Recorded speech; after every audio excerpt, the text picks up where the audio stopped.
everybody, and welcome to Two Canadians Football Podcast. I'm your host, Matty P. And I'm your co-host, C-Money, Chris Miller. And we are here today with episode 6. Let's get right to the news.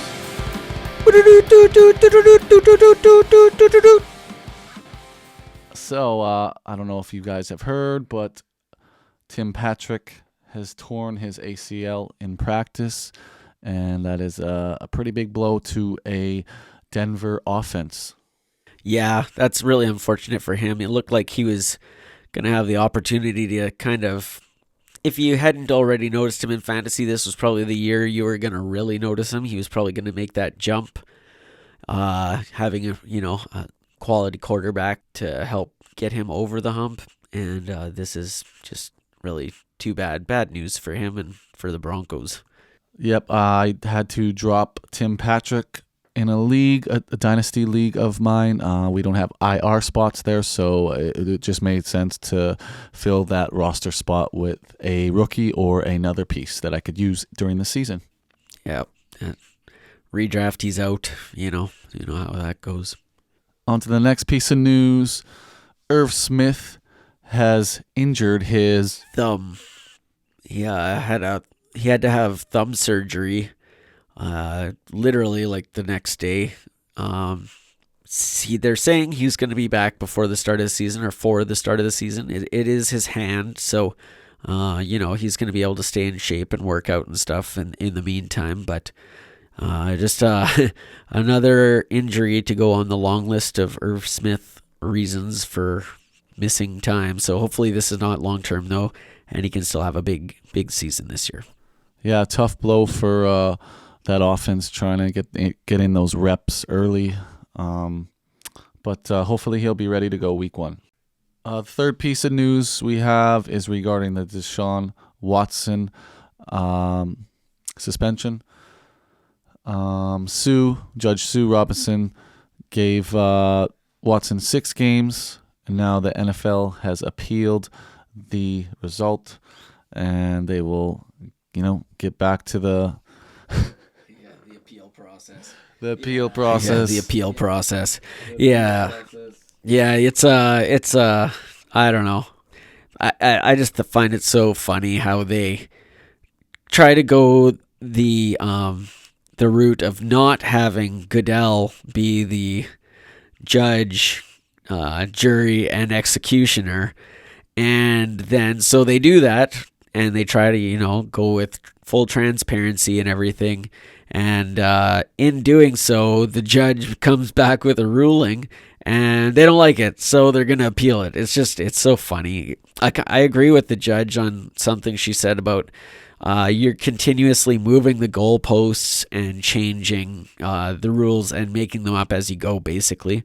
And it's funny because some of these owners have done similar types of things, not to this grand extent with so many victims, obviously. But the NFLPA had tried to come to some sort of when they made their last agreement between the NFL and the NFLPA. They said that they wanted the owners to be treated the same as the players, and so this is kind of flying in the face of that. And so I just think an appeal. See, now on the appeal, Goodell can actually kind of control everything again. So it almost comes back to, what did we even do? What did we accomplish? Nothing. It's so weird. So I don't know. I could see an appeal getting maybe him up to 8, but if they only use the same evidence that they're apparently only allowed to use, I can't see how a new judge would come to a hugely different result, especially when if you factor in last year, he missed the entire season, so that's 1 year already in the books. So NFL wants indefinite suspension, and the NFLPA is apparently going to sue if that happens, and then he may not even start the season on the on suspension. So there you go. I don't know. We'll see what happens. So now into today's episode. Today we will be discussing our top 5 at each position for the fantasy side of things. We do top 5 QB, top 5 running back, top 5 wide receiver, and top 5 tight end, each of us. So do you want to start, Miller?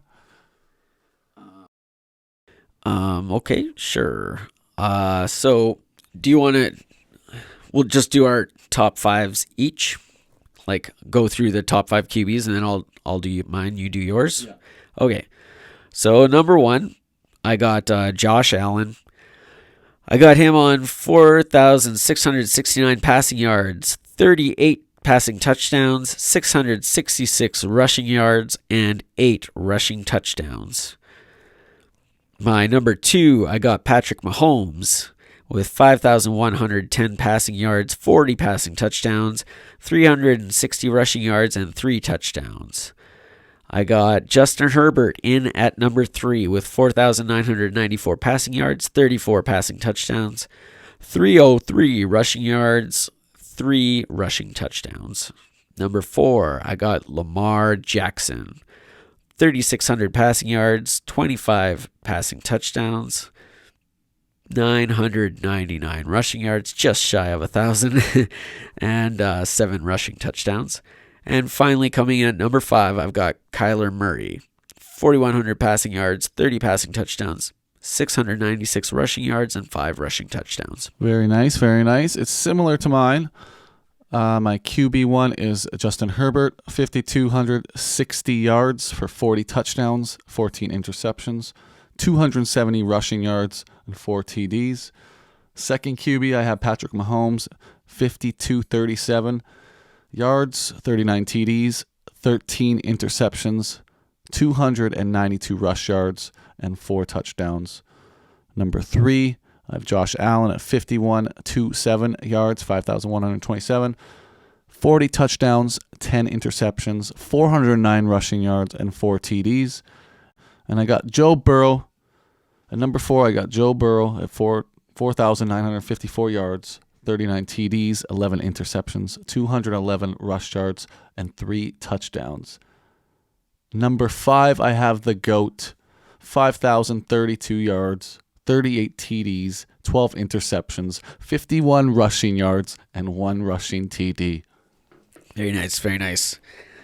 How about we alternate? Let's go back and forth. I think that'll sound nicer for the listener. So let's hit wide receivers next. Number 1, I got JJ, everybody's favorite, Justin Jefferson, 128 receptions, 1,818 yards, and 12 touchdowns. I had to stick with what I said in the last episode, so there you go.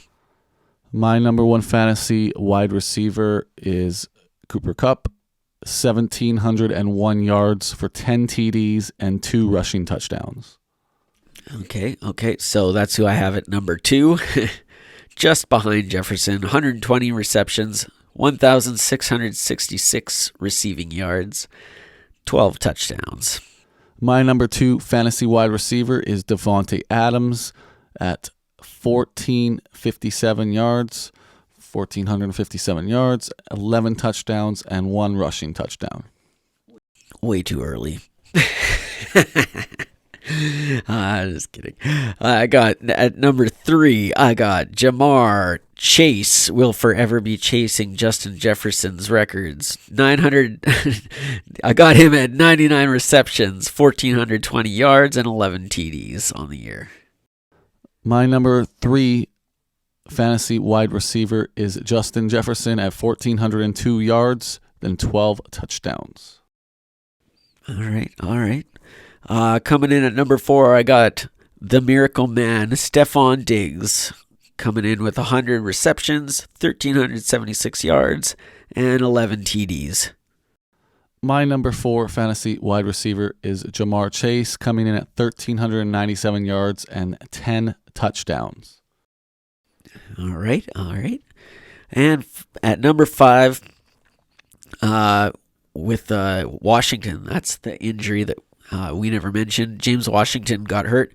I just think CeeDee Lamb's target share is going to go up even a little bit more, and that's going to land him at number 5 here with 115 receptions, 1,169 yards, and 10 touchdowns. Yeah, I like that pick in the 5 spot.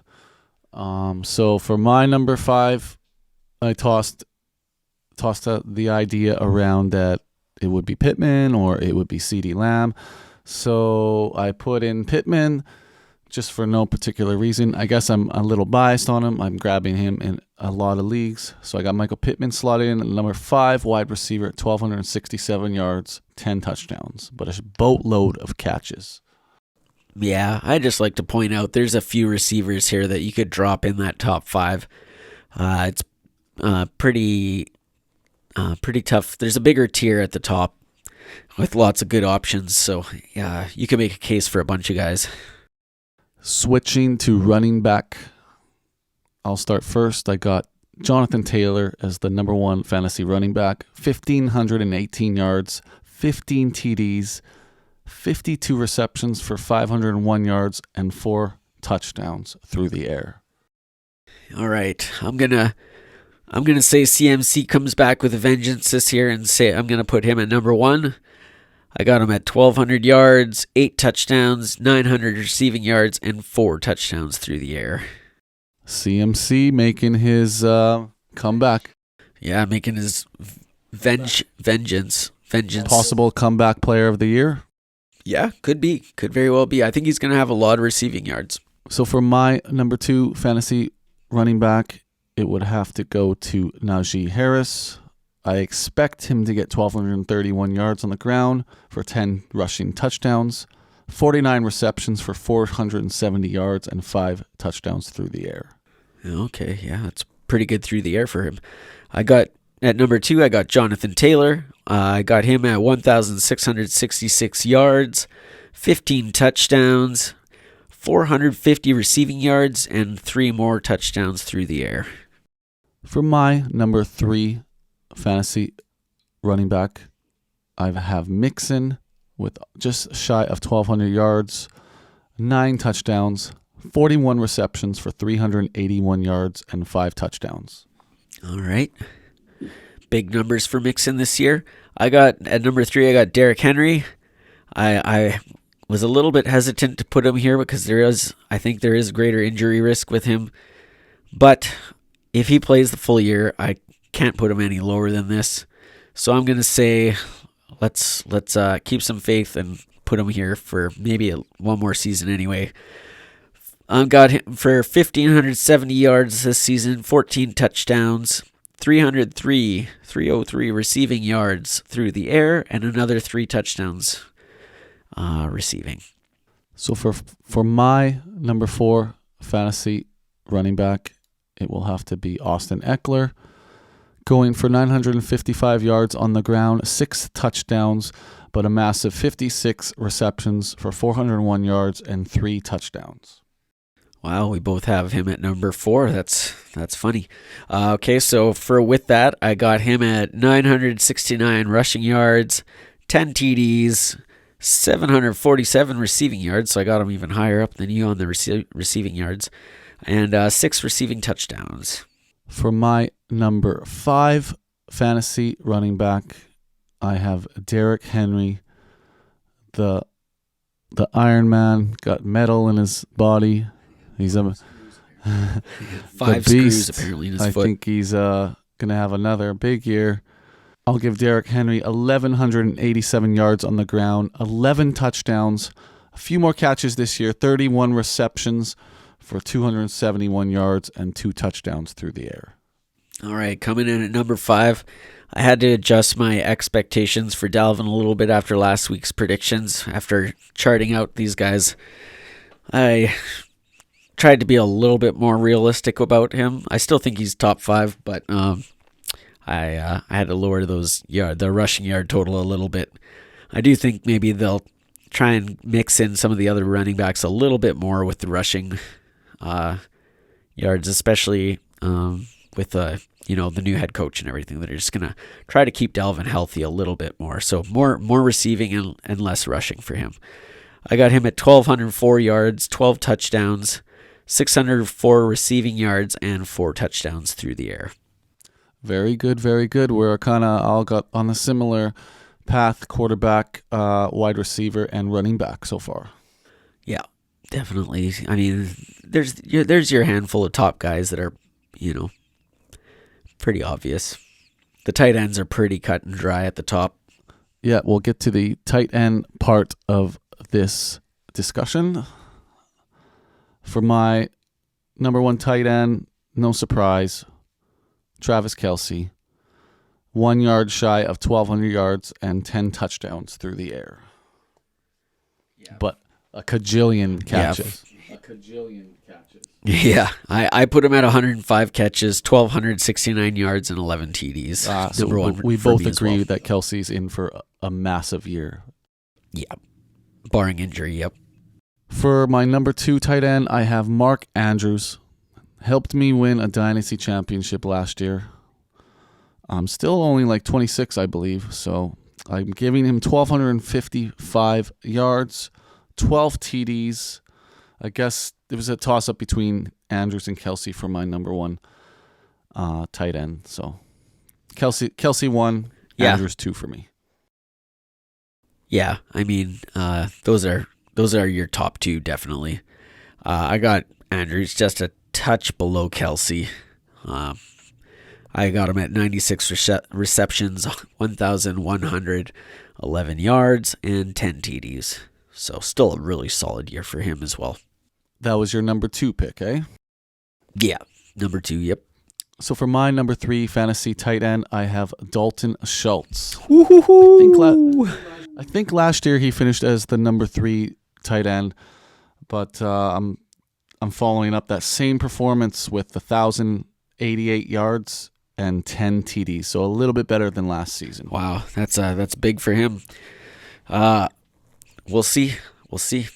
I do think he should be moved up charts, but I don't know if he'll be finished top 5 or not. We'll see, I guess. Well, he did. Kyle Pitts. He did last year. Yeah. Well, I thought he was 6, but I guess it might depend on the scoring system. So. Yeah, I think half PPR. Okay. 3. Gotcha. So at number 3, I got Kyle Pitts. He's still coming in a touch. This is like another notch down from those top 2. But I got Kyle at 78 receptions, 1,069 receiving yards, and 6 TDs on the year. He's a little bit of a lesser quarterback than the other 2. I have Kyle Pitts as my number 4 tight end. Similar numbers as you, Chris. I have him at 1,079 yards and 6 touchdowns. I think last year he only had 1 touchdown. So yeah, he was pretty low on the TDs. I'm hoping to get a little more out of him this year. Mariota should hopefully not be a complete bust at the QB position for Atlanta. So I'm hoping that another 1 year under his belt will help him get a few more TDs. Number 4. My number 4 tight end, I got George Kittle. Previously, I was a little bit more down on Kittle. Like, not that I didn't like him, but I just thought Trey Lance. Maybe I was kind of underrating how good of a QB Trey Lance might be this year in his first year, and I'm starting to come around on the idea that he might be able to get things done a little better than I anticipated. So I put George Kittle back up here. I've got him at 73 receptions, 949 receiving yards, and 6 TDs. Very well, very well. For my number 5 tight end, I have Mr. George Kittle at 1,017 yards and 6 touchdowns. Right on. For my number 5, I got Darren Waller with 669 receptions, 789 yards, and 7 TDs. I do think Darren Waller is in for a big year, but I do think that Devontae is going to steal some of his looks, so I didn't want to go too crazy on him. And now, what you've all been waiting for. Bold sports predictions. Sports bold prediction. All right. With the baseball trade deadline in our rearview mirror, I am going to say that I really like what the Twins did in kind of shoring up the bullpen. And I predict that they are going to win a playoff series for the first time since 2002.